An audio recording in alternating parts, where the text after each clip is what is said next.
Welcome back, everyone, to Raw Reviews, where I review a game that I've just beaten and decide to talk about it on the internet for some reason. Today's game is Eco, a game made by the same people that made Shadow of the Colossus. It stars a young horned boy named Eco and his journey to save Yorda from a castle that they're in for some reason, and they want to escape it for some reason. I don't know, the game doesn't really give much plot out after that. Or any direction, as it were.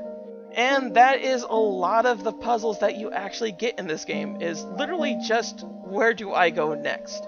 And while I often don't mind a lack of direction in games, it gets to the point in Eco where it really feels like there should have been more direction just to make this game kind of flow a bit better. But unfortunately, it doesn't really give much hand-holding aside from Yorda. As well, a lot of the puzzles in this game are very visually based, which is very unfortunate because the majority of the puzzles really feel well thought out. If it weren't for the fact that sometimes I would just be stuck on a puzzle because the castle was literally too dark to see anything out there. Or because I couldn't see another exit or a ladder, and it just gets to the point where it feels very frustrating that I can't solve a puzzle because I cannot see where something is. And while a lot of this game is about assessing what to do with the situation you're in, it really feels like this game is hindered by the castle area itself, because this game is very driven by atmosphere. Even the sound is driven by atmosphere, to the point where you're outside of the castle and you hear these birds chirping or you hear the wind roar, and it feels very alive for a video game. It feels very real in this way. And then you get in the castle, and there's just silence. There's nothing really there for you to experience. It just feels empty, and it feels like you want to get out of here. And while that's not necessarily bad at an atmospheric point, I get where they're getting at. You're not supposed to want to be in this castle. But in a gameplay standpoint, it just makes the whole entire thing feel dull, which is unfortunate because this game is very aesthetically pleasing, and I feel like it could have done better if it just put some sort of music into the castle's area. And I know this game has some really good music to it too, because whenever you save in this game, it gives this nice relaxing theme to it. This sudden sense of just you wanting to go to sleep and just listen to this. And it's very unfortunate because a lot of this game does not actually have a soundtrack, and you can tell just by the save thing that it really does have a talent for it. And I feel like that's what could have happened with the castle, or even the combat even, because a lot of the castle area is just some combat to it. There's just something with the combat music, and unfortunately it's not very paced very well. And more often than not, it feels like combat is more of a hindrance to this game than it is anything else. Because whenever you get into combat mode with these little shadowy figures that are always trying to get Yorda, it really just feels like the game just extended itself for no real reason. Often in these combat areas, you're just trying to save Yorda from these creatures that are trying to attack her. So often it can get very frustrating when you get knocked down by these enemies, and then you're trying to get back up and only get knocked down again, and trying to go rescue Yorda, and then you get knocked again after rescuing her. And it just gets to the point where it feels like it becomes a tedious task here just to get out of this situation.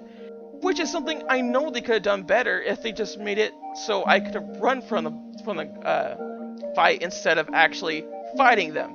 And it's not like they're actually hard to take down, it just takes way too long to beat them up. And it's very unfortunate because it would have made a really more appealing game if it just meant that I had to run away from them.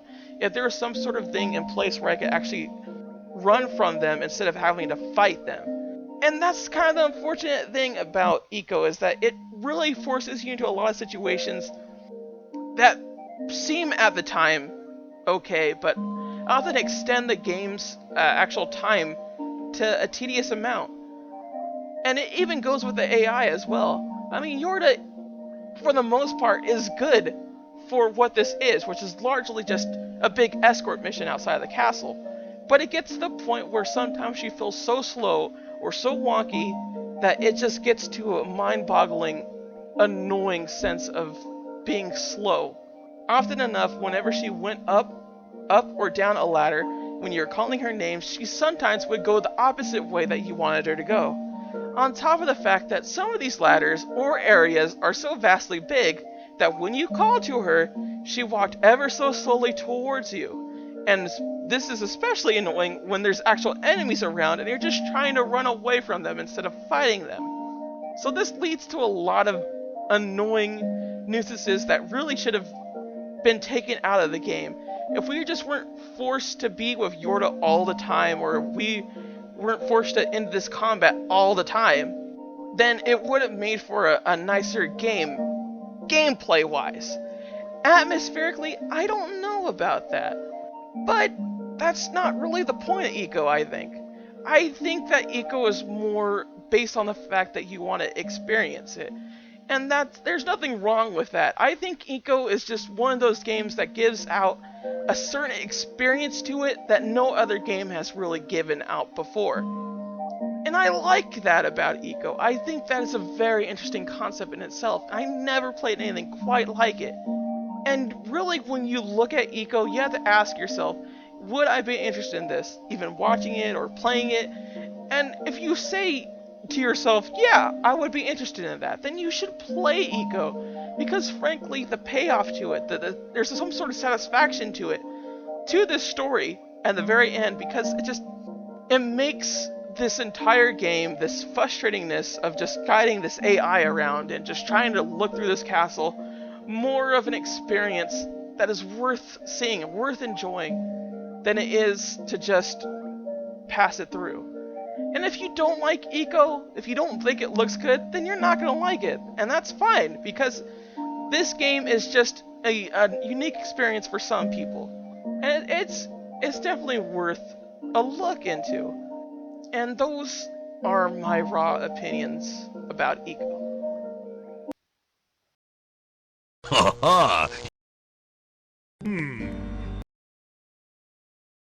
Ship. Promise me now, Rose. And never let go of that promise. I promise.